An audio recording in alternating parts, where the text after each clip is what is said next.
Hey everyone. So if you're looking at the economy right now and kind of wondering if your retirement savings are as safe as you'd like them to be, you are definitely not alone. A lot of people are turning to gold as a safeguard, but getting started can be super confusing. So today, we're going to cut through all that noise. We're going to give you a really clear guide on the two main ways you can invest in gold for your future, either using a special retirement account or, just holding the physical metal yourself. Let's dive right in. This quote really hits the nail on the head, doesn't it? I mean, with inflation just chipping away at our savings and a stock market that can feel totally disconnected from what's actually going on, it's no wonder people are looking for something solid, something you can actually hold, something real. And that anxiety, right there, is exactly why so many of us are turning our attention to gold. So let's say you've decided, okay, I'm interested in gold. You're immediately faced with this big, fundamental choice. It's like a fork in the road. You can either set up a gold IRA, or you can buy physical gold and hold it yourself. And believe me, this decision is going to shape pretty much everything, from how you're taxed to how fast you can get your hands on it in an emergency. Okay, first up, let's talk about the gold IRA. The easiest way to think about it is that it's just like a regular IRA, but instead of holding things like stocks or bonds, it literally holds physical gold bars and coins for you. Now, the two key things you absolutely have to remember are, one, it's a formal retirement account, so it comes with some sweet tax benefits. And two, your gold has to be held by a third party in an approved, super secure vault. We're not talking about stashing it under your mattress here. The other path? Well, it's a whole lot more direct. You buy gold coins or bars and that's it. They're yours. You can keep them in a safe at home, a safe deposit box at the bank. It's completely up to you. Now, with that comes total, absolute control, but it also means you have the total responsibility for keeping that asset safe and sound.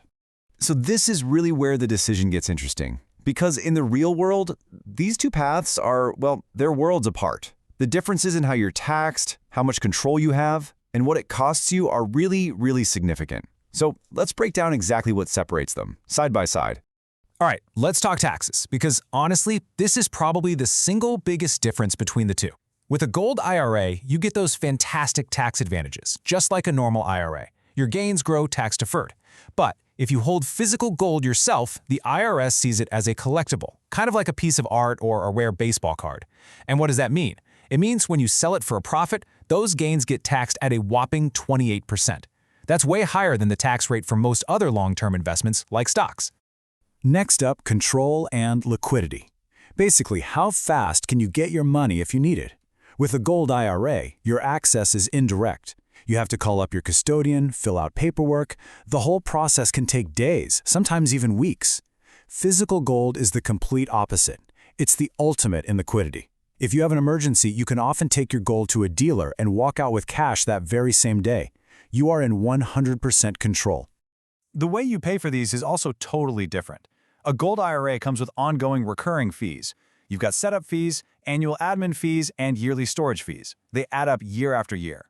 Physical gold, on the other hand, it's mostly a one-time upfront cost.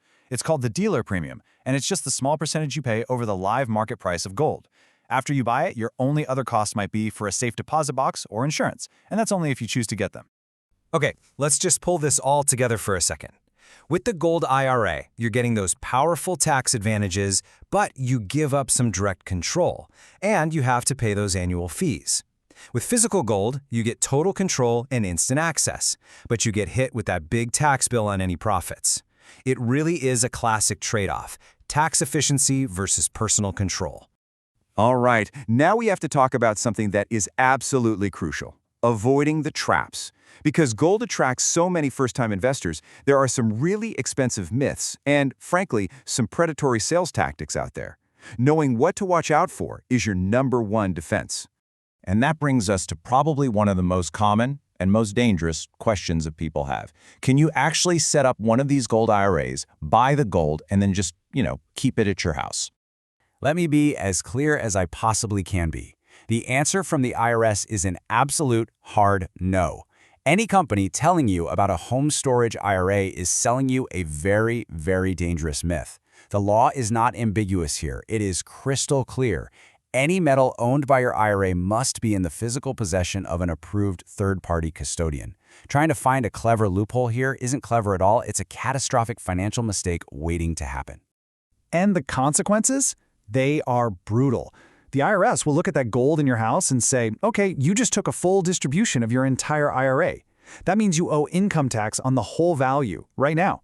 Plus, if you're under 59.5, they'll slap you with another 10% early withdrawal penalty. I'm not exaggerating when I say this one mistake could literally wipe out close to half of your investment in nothing but taxes and penalties. Okay, the second major trap you need to watch out for involves the type of coins you're buying. Some dealers will try to push you toward these so-called collectible or numismatic coins. They'll talk about how rare they are or how they offer more privacy. The reality is, not so great. See, these specialty coins often come with absolutely massive markups. You could invest, say, $100,000, but the actual value of the gold in those coins, what we call the melt value, might only be $70,000. That's a 30% loss instantly, the second you make the purchase. For a retirement investment, what you want are standard bullion coins, which are valued almost purely for their gold content, not some collector premium that benefits the dealer. So how do you protect yourself? Simple. Think of this as your 5-point BS detector. Before you invest a single penny, you need to demand these 5 things, and you need them in writing. If a company hedges or gives you the runaround on any one of these points, you walk away. End of story. This little checklist right here is your best defense against getting taken for a ride. Okay, so we've looked at the options, we know the pitfalls to avoid. Let's bring it all back home. How do you actually make your choice? The truth is, there's no single right answer for everybody. It completely depends on your personal financial goals and what you prioritize most. So a gold IRA is probably going to be your best bet if your main goal is long-term, tax-advantaged growth for retirement.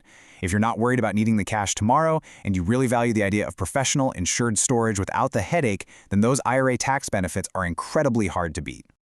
On the other hand, physical gold is really for the investor who puts absolute control and immediate access above everything else. If you're just naturally skeptical of financial institutions, or if you want an emergency asset you can get to in a hurry, and you have a very solid plan for keeping it safe, then direct ownership is probably the way you want to go. So after weighing all of that, if the idea of a long-term, tax-advantaged gold IRA seems like it might be the right fit for your retirement strategy, your next step is to really dig in and do some research. To help you out with that, we've put a link to a totally free, very detailed guide right in the description below. It can walk you through the whole process. And let's just end on this one last, crucial question for you to think about. Gold can be a really powerful tool, but it is so important to check your own motivations. So ask yourself, are you making a calm, calculated, strategic move to diversify your portfolio, or is your decision being driven by the very fear and anxiety in the headlines that you're trying to escape? Answering that question honestly for yourself is the most important first step you can possibly take. Thanks for joining me today.